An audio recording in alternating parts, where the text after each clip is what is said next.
their hard trek overland from the steamer Rocky Mount, though a happy consequence of unloading the cabbages was the discovery of their missing sister, Ten, aged 4 years.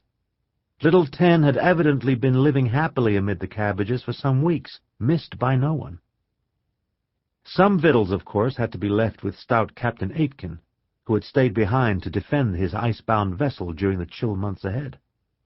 Marooned with him were 7 engagés, the old Harry Horn, Toussaint Charbonneau and his young wife Cole, Master Jeremy Thaw, too damaged from his clubbing at the hands of the late Fraulein Fretzkanner to survive a hard trek in deep chill, and the Danish painter Holger Sten, who argued that if he came ashore his paints would surely freeze, a consideration that had not deterred the American painter George Catlin from disembarking with the English party.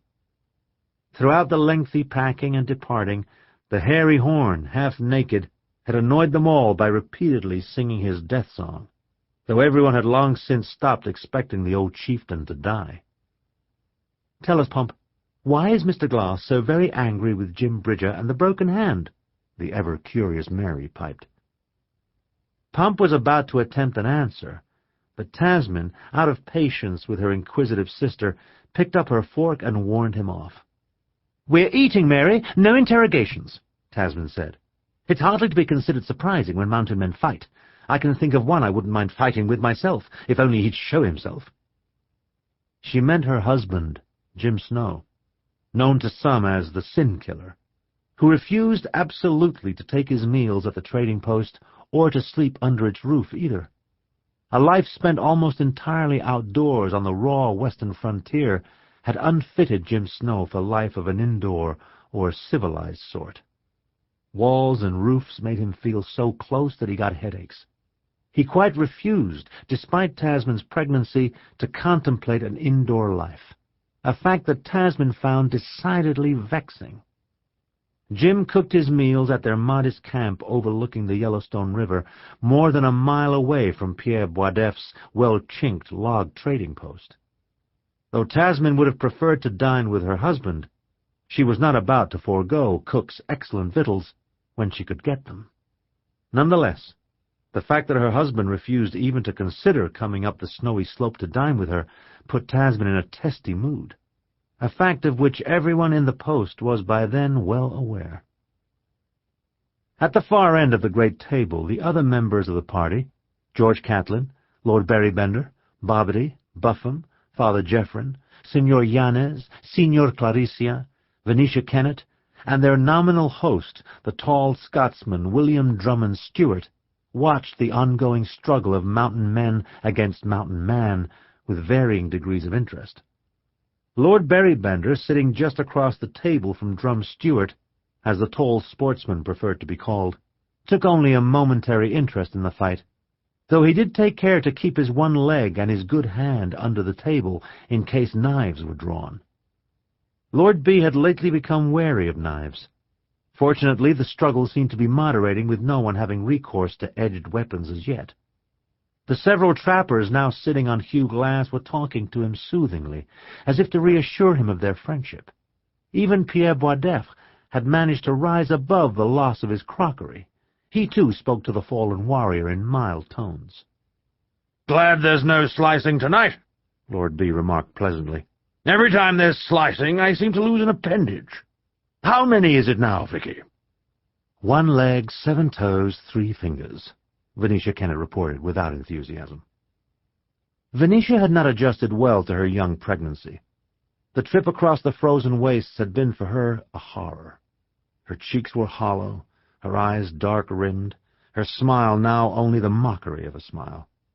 And yet Lord Berrybender casually assumed that she would be pleased to keep up with his ever-diminishing number of fingers and toes.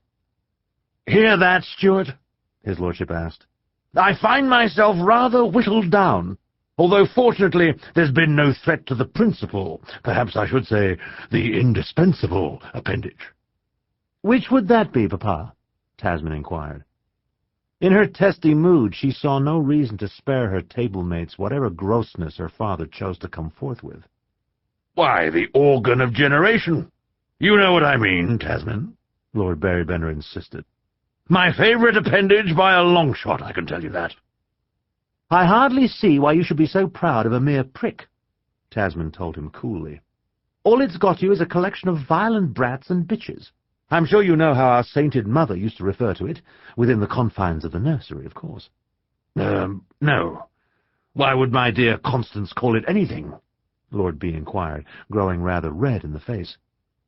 Tasman's shocking impertinence often took him by surprise.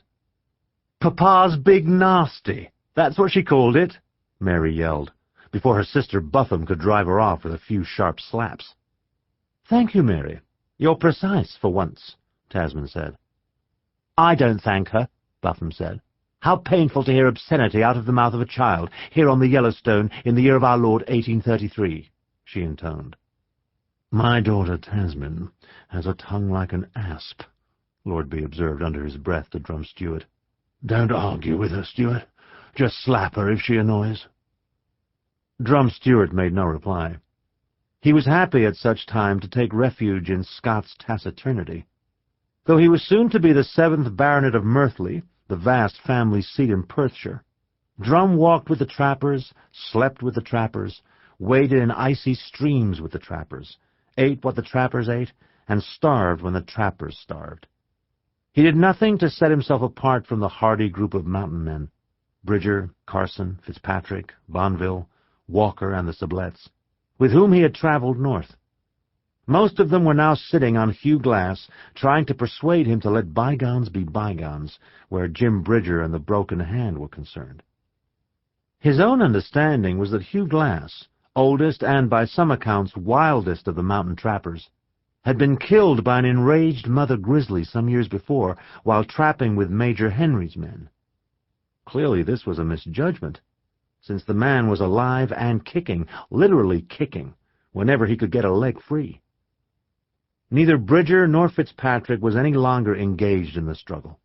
Both stood by a table, looking somewhat stunned, as would only be natural in the light of the violent return of a man they had supposed to be dead. You know, Stewart, it's a goddamn nuisance having to drink whiskey with my meals, Lord Barrybender complained. I miss my leg, of course, but the plain fact is I miss my claret more. Never thought I'd be reduced to a life without claret. When we fought together on the peninsula, I distinctly remember that you were a man who drank claret. No small amount of claret either. You wouldn't have a few bottles hidden away now, would you, for your private use? Come on, man, confess.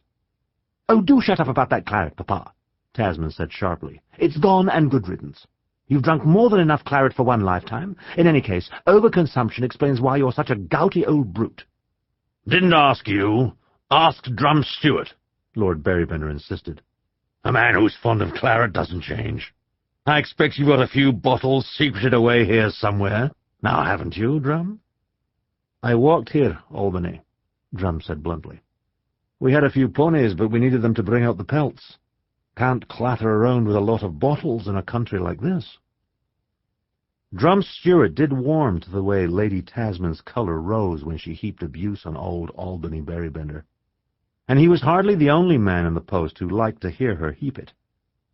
When Lady Tasman spoke in her spirited and witty way, all the mountain men fell silent and became shy.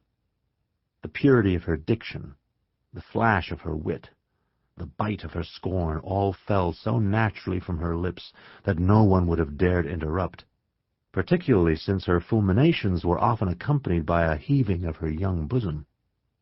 Young Carson, young Bridger, and the Sublet brothers were so smitten that they scarcely dared breathe when Lady Tasman spoke. Despite his admiration for Lady Tasman's looks, and those of Vicky Kennet's as well, Drum Stewart could not but be vexed that the English party was there. When he came to the Yellowstone Valley with the Sublets and the other trappers, he had supposed himself to be in a wilderness so remote that it would be years before the English rich arrived. Getting clear of the English rich was one reason he plunged so eagerly into the western wild. But then, before he had been at the post even 10 days, who should arrive but Albany Barrybender himself, a man whose high title alone had kept him from being cashiered in Portugal for grand disregard of even the most elemental military discipline.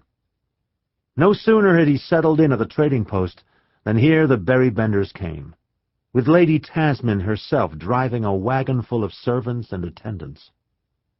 Old Albany, his left leg having been recently removed, bounced up in a buggy driven by an Italian of some sort.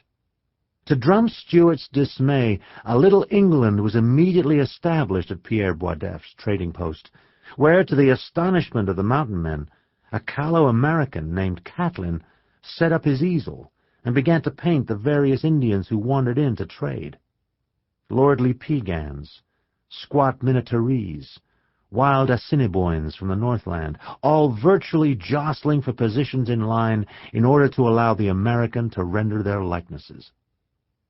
It seemed to Drum that everything he had traveled 6,000 miles to escape had caught up with him before he could even draw his breath in the High West. Far though he had traveled, he had only beaten the English by little more than a week. Already the one-footed old lord had taken to racing across the prairies in his buggy, with the Italian applying the whip to two fine mares. Albany, of course, in the normal way of English sportsmen, shot at everything that moved. Already the buffalo and elk had learned to avoid the vicinity of the post.